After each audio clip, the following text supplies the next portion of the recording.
May mga lugar na hindi kailangan ng maraming salita para mapahanga ka.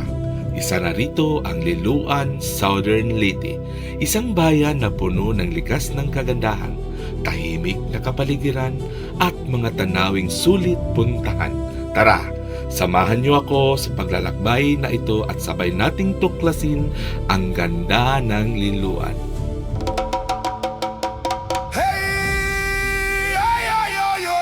Sa araw na ito, ipinagdiriwang ng bayan ng Liloan, Southern Leyte ang kanilang taunang pista. Makikita ang masayang selebrasyon na dinaluhan ng iba't ibang sektor ng komunidad. Tampok sa pagdiriwang ang makukulay na marching band habang nakaantabay ang mga kapulisan upang matiyak ang kaayusan at kaligtasan ng lahat. Nakikiisa rin ng mga estudyante, mga magulang, mga guro at mga opisyal ng pamahalaan sa masayang parada. Isa rin sa mga naging tampok sa selebrasyon ang makulay at masiglang paglahok ng LGBTQIA+ community na nagbigay ng dagdag na kulay, saya at pagkakaisa sa pagdiriwang ng pista ng Liloan.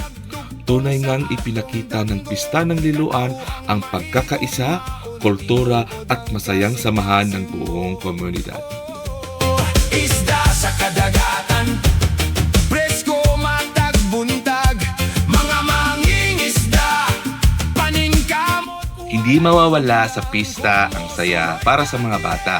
Maraming rides at palaruan tulad ng Ferris wheel, mini carousel, kiddie rides at iba pang amusement rides na nagbibigay ng kasiyahan sa buong pamilya. Habang nagliliwanag ang mga ilaw at umikot ang mga rides, makikita ang mga ngiti at tawanan ng mga bata kasama ang kanilang mga magulang. Tunay na ito sa pinakahihintay na bahagi ng pagdiriwang ng pista sa Liloan, Southern Leyte. Sa mga hidden beach destination ng Liloan, Southern Leyte, ang Crescent Beach Resort. Medyo challenging ang biyahe papunta rito, pero pagdating mo, mapapawi ang lahat ng pagod dahil sa napakalinaw na tubig at puting buhangin na siguradong sulit ang bawat minuto ng inyong paglalakbay. Ang Crescent Beach Resort ay isa sa makilalang beach destination ng Liloan. Katabi lamang nito ang Paraiso Beach Resort, isang magandang lugar kung saan pwede kang mag-camping overnight, mag-relax kasama ang pamilya o barkada, at mag-enjoy sa tahimik na ambience habang pinagmamasdan ang ganda ng dagat. Kung naghahanap ka ng beach na hindi masyadong matao at natural na kagandahan, isama mo ang Crescent Beach Resort at Paraiso Beach Resort sa inyong travel bucket list kapag bumisita ka sa Liloan, Southern Leyte. Tara, tuklasin natin ang isa sa mga pinakamagandang beach destination ng Southern Leyte.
Isa sa mga pinakatanyag na landmark ng Liloan, Southern Leyte, ang Liloan Bridge, na nag-uugnay sa mainland ng Southern Leyte at sa Panawan Island. Hindi lamang ito nagsisilbing mahalagang daanan ng mga residente at biyahero, kundi isa rin itong simbolo ng pag-unlad at pagkakaisa ng bayan. Noong 2010, opisyal itong pinangalanan ni President Diosdado P. Macapagal Bridge sa pamagitan ng Republic Act No. 10050. Ayon sa lokal na pinagmula ng pangalan ng bayan, ang salitang Liloan ay nagmula sa salitang Lilo, na nangunghulugang ipo-ipo o whirlpool. Noon pa man, kilala ang kipot sa lugar dahil sa malakas na agos ng dagat na bumubuo ng mga umiikot na alon. Dahil dito, tinatawag na mga unang nanirahan ang lugar na Liloan, ang lugar ng mga lilo o whirlpool. Sa tuwing tatawid ka sa Liloan Bridge, hindi lamang tanawin ng dagat ang iyong matatanaw, kundi pati na rin ang kasaysayan at kultura ng bayang patuloy na ipinagmamalaki ang likas nitong kagandahan. Tuklasin ang Liloan, tara at ating tunghayan. Hey! Ay, ay, ay, ay, ay!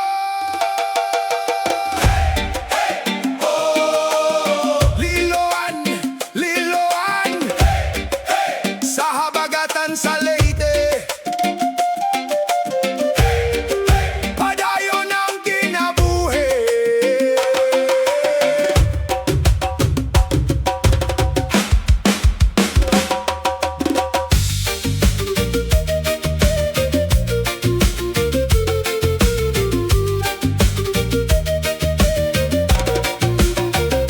Say!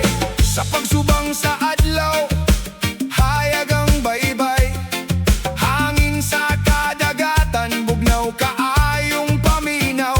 Liloan Bridge, nagdugtong sa atong damgo, katauhang mahigog maon, tinuod ang kasing-kasing mo.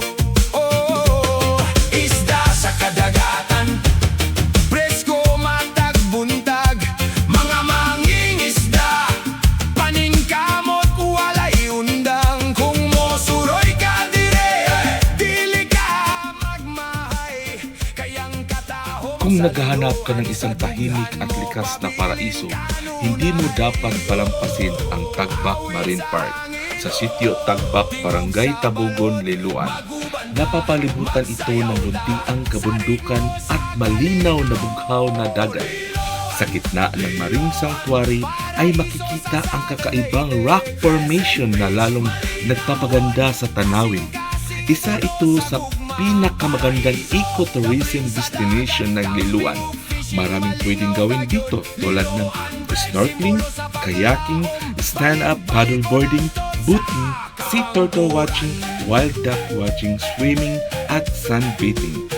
Napakalinaw ng tubig kaya kitang-kita ang kukulay na isda at yamang dagat. Dahilan kung bakit paborito ito ng mga nature lovers at underwater photographers. May entrance fee na 10 piso para sa adult at 5 piso para sa mga bata, kasama ang 20 pesos environmental fee sa bawat isa na tumutulong sa pangangalaga ng Marine Sanctuary. Kung bibisita ka sa Liloan, siguraduhin isama sa iyong itinerary ang Tagbak Marine Park, isang destinasyong tunay nagpapakita ng ganda ng kalikasan at ng mayamang dagat ng Pilipinas. Ika nga, discover, explore, protect nature, and welcome to the Tagbak Marine Park.